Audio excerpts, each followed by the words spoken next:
እነዚህን ተጫዋቾች ደግሞ አንድ ላይ በማዋሃድ አዲስ ቡድን የአዲስ የጨዋታ ስታይል ለመፍጠር እየሞከረ ነው።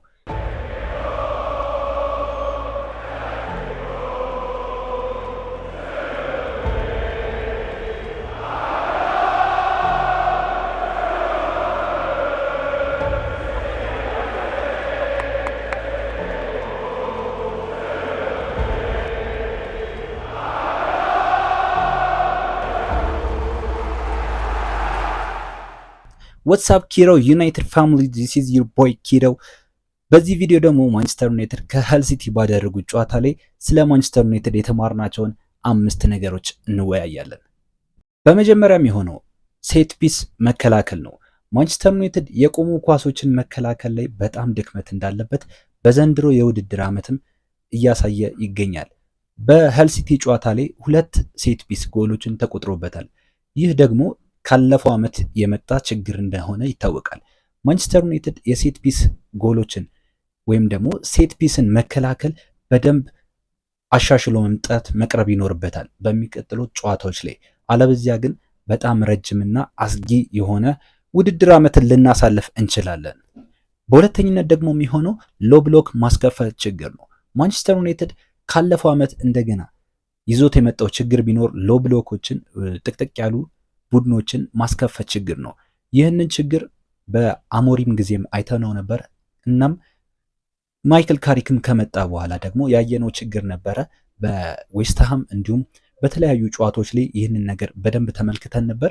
ዘንድሮም ማንቸስተር ዩናይትድ ገና ከጅምሩ ገና የሲዝኑ ጅማሬ ላይ ይህንን ድክመት ማሳየቱ ማንቸስተር ዩናይትድ በሚቀጥሉ ጨዋታዎች ላይ በደንብ እንዲቸገርና ብዙ ቡድኖችም ይህንኑ ነገር እያደረጉ ማንቸስተር ዩናይትድ እኛም ሊጎዱ እንደሚችሉ ያሳየበት ጨዋታ ነበረ።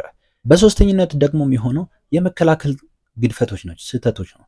ማንቸስተር ዩናይትድ የመከላከል ግድፈቶችን በደንብ እያሳየ ይገኛል። ማንቸስተር ዩናይትድ ተከላካይ ቡድኑ ላይ በደንብ መቀረፍ ያሉበት ቦታዎች እንዳሉ ይታወቃል። ምክንያቱም ደግሞ በመከላከል ዲፓርትመንታችን ላይ ቀርፋፋ የሆኑ ተጫዋቾች ነው ያሉን እውነት ለመናገር። ስለዚህ ይህንን ነገር ቶሎ ቀርፈን በተለያዩ ተጫዋቾች ሞልተን ይህንን ነገር ገና ከጅምሩ ያሳየነውን ድክመቶችን ቀርፈን ማስወጣት ይኖርብናል። ይህ ነገር ደግሞ ሊቀረፍ የሚችለው ብዬ ማስበው ሊቻና ማቲያስ ዲሊክት ሲመለሱ ነው ብዬ አስባለሁ። ነገር ግን ሊቻና ማቲያስ ዲሊክት በሃይላይን የሚጫወቱ ተጫዋቾች ቢሆኑም ፈጣኖች አይደሉም። ነገር ግን ያህንን ነገር በአንዳንድ የታክቲካዊ አዌርነስ በአንዳንድ የተጫዋቾች ፍጥነት መቅረፍ እንችላለን ብዬ አምናለሁ። በአራተኝነት ደግሞ የሚሆነው የመሃል ሜዳ ውህደት ገና እንዳልመጣ ነው። ማንቸስተር ዩናይትድ በዚህ የውድድር ዓመት የመሃል ሜዳውን በአዲስ ነው ያዋቀረው። ካዝሚሮ ለቋል፣ ኡጋርቴ ተጎድቷል እና ያሉንም ተጫዋቾች ቀይረናቸዋል። አሁን ሶስተኛ ሚድፊልደር መጥቶልናል ካርሎስ ባሌባ። ነገር ግን በዩሪ ቴሌማንስ እና በአንድሬ ሳንቶስ እንደገና ሚድፊልዱን በማዋቀር ማንቸስተር ዩናይትድ አዲስ ሚድፊልድ በመያዝ እና እነዚህን ተጫዋቾች ደግሞ አንድ ላይ በማዋሃድ አዲስ ቡድን የአዲስ የጨዋታ ስታይል ለመፍጠር እየሞከረ ነው። ማንቸስተር ዩናይትድ ያለፈው ዓመት በተለይ ደግሞ ማይክል ካሪክ ከመጣ በኋላ በካዝሚሮ እና በሜኑ በሁለት ፒቮቶች በመሆን ካውንተር አታክ ነበር ሲጫወት የነበረው። ነገር ግን ማይክል ካሪክ ዘንድሮ ሚድፊልዱን ሞር ዳይናሚክ በሆኑና ተለዋዋጭ ፖዚሽኖችን መጫወት በሚችሉ ተጫዋቾች ለመሙላት ነው ያሰበው። እናም ያንን ነገርም ለማሳየት እየሞከረ ይገኛል። ነገር ግን ገና በመጀመሪያው ገና በሀል ሲቲ ጨዋታ ላይ ያ ነገር ገና ውህደቱ ብዙ እንዳልመጣላቸውና መግባባት እንደሚያስፈልጋቸው ብዙ የትሬኒንግ ታይም እንደሚያስፈልጋቸው በደንብ ያሳየ ጨዋታ ነበረ። በአምስተኝነት ደግሞ የሚሆነው ኳሶችን በተደጋጋሚ ማበላሸት ነው። ማንቸስተር ዩናይትድ ላስት ይር ሲያደርገው እንደነበረው ኳሶችን በተለይ ደግሞ በአዌይ ጌሞች ላይ ኳሶችን በተደጋጋሚ ለተቃራኒ ቡድኖች እንሰጣለን፣ እናበላሻለን። እነዛ ኳሶች ደግሞ ተመልሰው ወደኛ እየመጡ ችግር ሆኖብናል። አደጋ የሚፈጥሩ ኳሶች እየሆኑብን ተቸግረናል።